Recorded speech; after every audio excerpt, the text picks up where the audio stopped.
সবাই বলে কোনো ধর্মই খারাপ কথা বলে না, ইসলাম এক কথা বলে। কেন তার সমস্ত পৃথিবী তৈরি করতে 6 দিন লাগলো? আপনি 9 মাস পরে জন্মাবেন। এতগুলো মানুষ দোজখে যাবে? তিনি অবাক হচ্ছেন, এতগুলো মানুষ কিভাবে দোজখে যাবে। অন্য ধর্মের লোকদের ইসলাম গ্রহণ করতে বলে।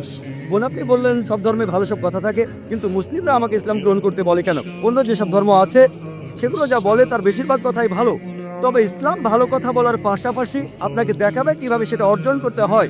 আমি উদাহরণ দিয়েছি, সব ধর্মই বলে চুরি করো না, ইসলাম একই কথা বলে, তবে ইসলাম দেখিয়ে দেয় কিভাবে সেই অবস্থানে যাবেন যেখানে কেউ চুরি করে না। জাকাত দেন, সাহায্য করেন, এরপর কেউ চুরি করলে তার হাত কেটে ফেলেন, তাহলে চুরি করা বন্ধ হয়ে যাবে, কোনো অপরাধ থাকবে না। এজন্যই আমি বলেছিলাম যে ইসলাম ভালো কথা বলার পাশাপাশি আপনাকে দেখিয়ে দেবে কিভাবে সেটা অর্জন করতে হয়। যদি সর্বশক্তিমান আল্লাহ যে কোনো কিছুই তৈরি করতে পারেন, কেন তার সমস্ত পৃথিবী তৈরি করতে 6 দিন লাগলো? বোন প্রশ্ন করলেন যে আল্লাহ যদি যে কোনো কিছু সৃষ্টি করতে পারেন তাহলে কেন 6 দিন সময় নিলেন?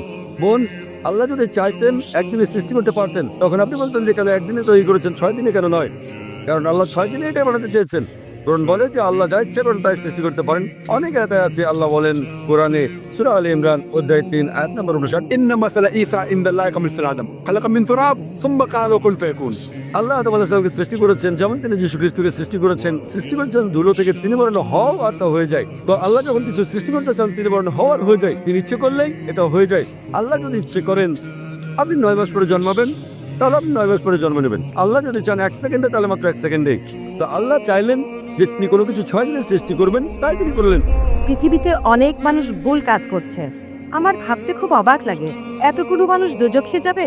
তিনি অবাক হচ্ছেন, এতগুলো মানুষ কিভাবে দোজখে যাবে। আমাদের এই জীবনটা হলো পরীক্ষা। আপনারা যদি ভালো করে দেখেন যে নিচু গ্রেডের পরীক্ষাগুলোতে বেশিরভাগ ছাত্র পাশ করে, তবে উপরের লেভেলে গেলে সেখানে পাশ করাটা কঠিন।